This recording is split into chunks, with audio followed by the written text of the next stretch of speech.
I brought the cabinet home from Germany in the summer of 1946, along with a duffel bag full of other things the Army said we could keep. Souvenirs, they called them, though that word never sat right with me. Spoils felt more honest. We'd taken plenty from the rubble of Berlin, and I wasn't about to leave empty-handed after what I'd seen over there. The cabinet was different from the rest, though.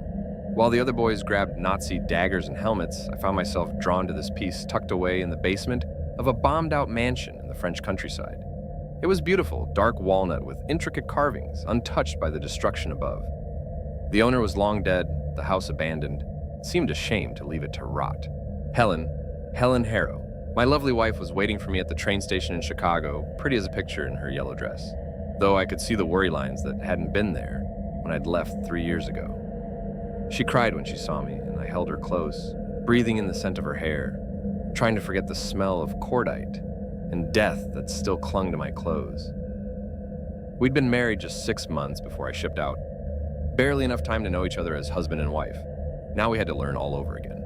The house had been Helen's grandmother's, a Victorian in a neighborhood that was starting to turn. Helen had kept it up while I was gone, working at the telephone company, living alone in rooms too big for one person.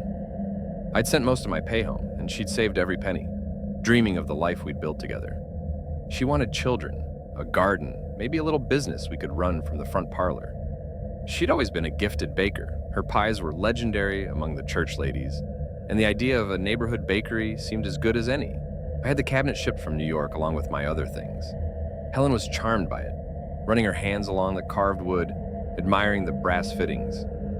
"It's beautiful, Frank," she said, though she puzzled over the small ornate lock. "Where will we put it?" I suggested the basement, where it would be out of the way, but still appreciated. She agreed, though I caught her glancing at it with an expression I couldn't quite read, not fear exactly, but something like unease. The dream started that first week I was home. I was back in France, in the mansion where I'd found the cabinet. But in the dream, the house wasn't bombed. It was whole, candlelit, filled with the sound of voices speaking in a language I didn't recognize. I walked through opulent rooms where everything felt wrong. Eerie portraits whose eyes followed me, grandfather clocks that ticked backwards, mirrors that reflected rooms I wasn't standing in. The cabinet sat alone in a study, lined with leather-bound books, their pages covered in symbols that I'd never seen before. At the end of the hall stood a man in formal dress, his face obscured by shadow. "You shouldn't have taken that," he said in perfect English, his voice carrying an accent I couldn't place. "It wasn't meant to leave."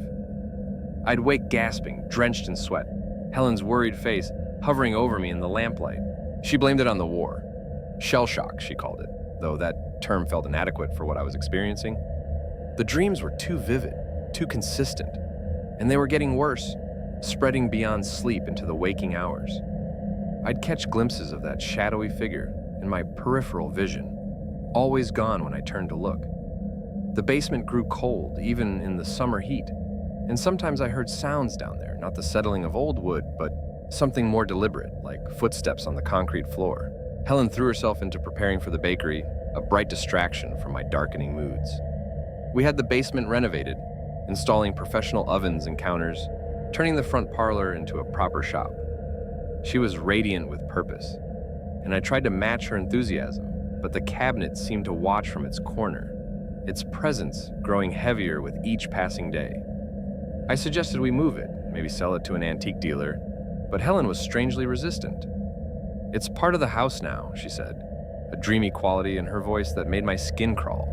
The bakery opened in October, just as the leaves began to turn. Harrow's Bakery, painted in cheerful script on a sign I'd carved myself. The neighbors were welcoming, grateful for fresh bread and pastries within walking distance. Helen bloomed in the role, her face flushed with pride as customers praised her cinnamon rolls and fruit tarts. For a few weeks, I thought we might make it work. The dreams faded slightly, pushed back by the rhythms of normal life. But something else was stirring in the basement. I noticed it first in Helen's behavior. She'd always been methodical in her baking, following recipes with precise measurements. Now she worked with an almost trance-like focus, her hands moving in patterns that seemed too complex for the simple tasks at hand. Sometimes I'd find her standing motionless in the storage room, staring at the cabinet with an expression of longing I'd never seen before. When I'd call her name, she'd startle, blinking as if waking from sleep. "I keep thinking about that lock," she said one evening as we cleaned up after closing.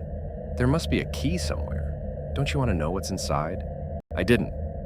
The cabinet had begun to feel like a wound in our basement, festering with malevolent attention. But Helen's curiosity was relentless, and I found myself drawn into her obsession despite my better judgment. We searched antique shops, tried dozens of old keys from estate sales, but nothing fit the intricate lock. Helen grew frustrated, then angry, then desperate.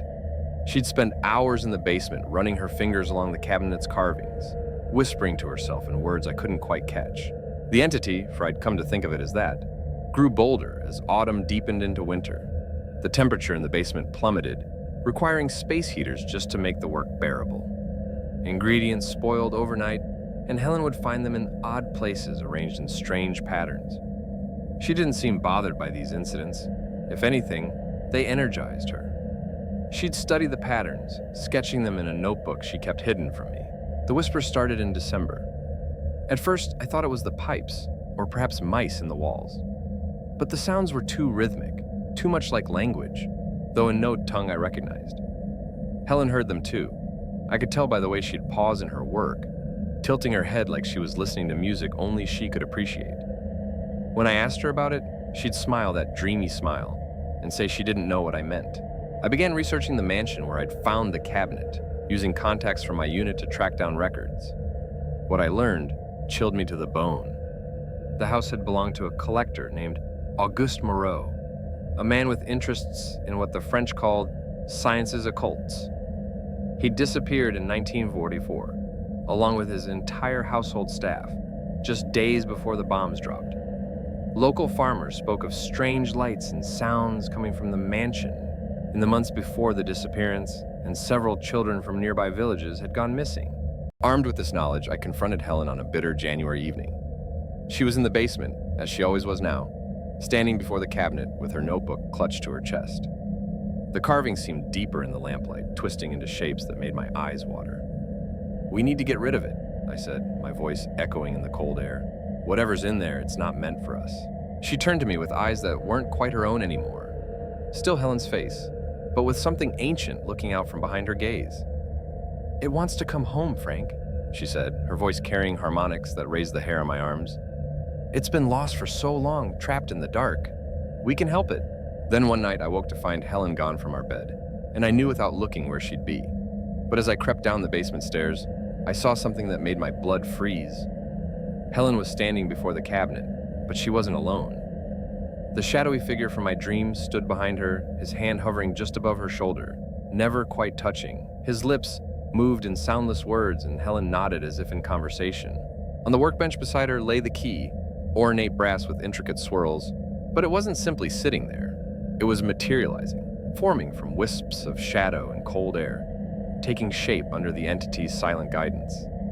Helen reached for it with movements too fluid, too certain, as if she'd done this countless times before. Her fingers closed around the key, just as it solidified completely. And the shadowy figure smiled, the first expression I'd glimpsed on that terrible face.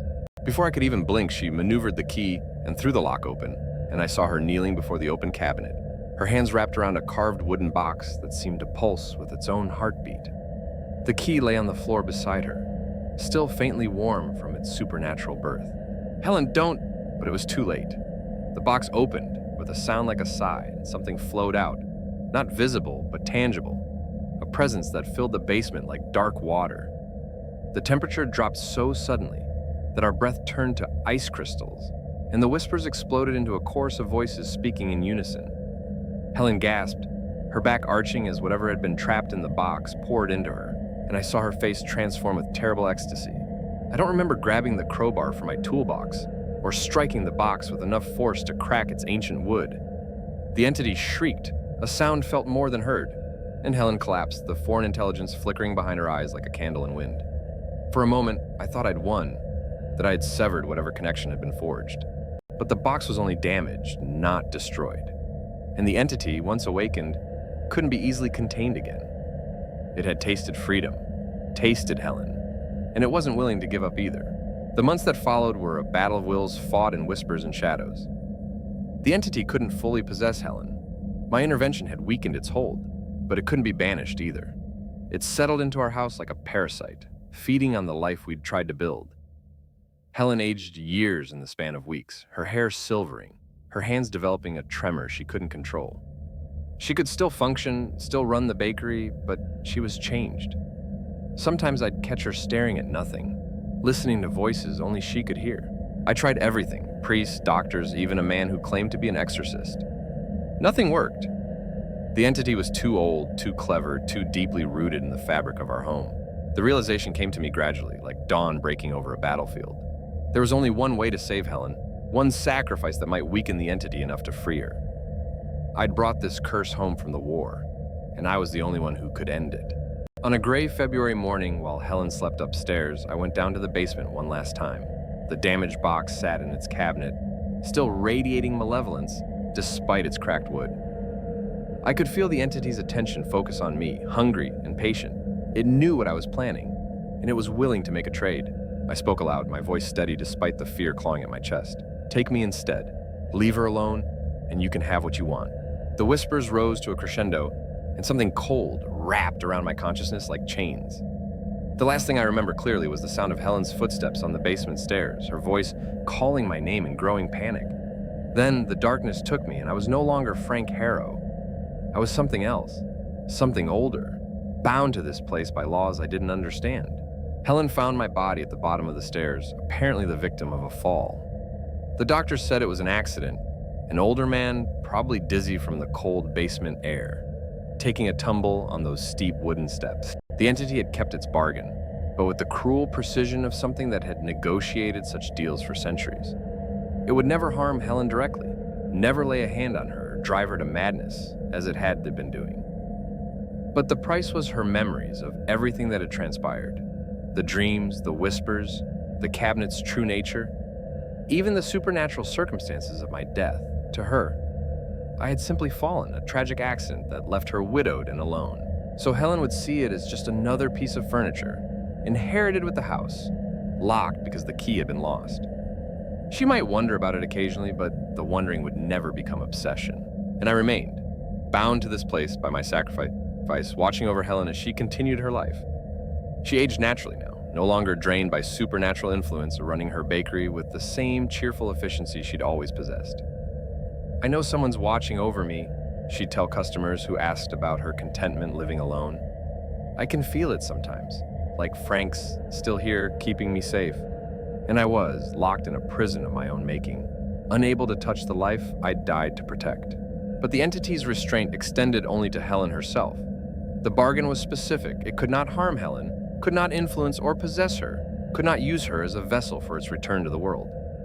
But others who entered this place, who worked in the bakery, who came close enough to the cabinet to catch its attention, they were fair game, and I was powerless to prevent it.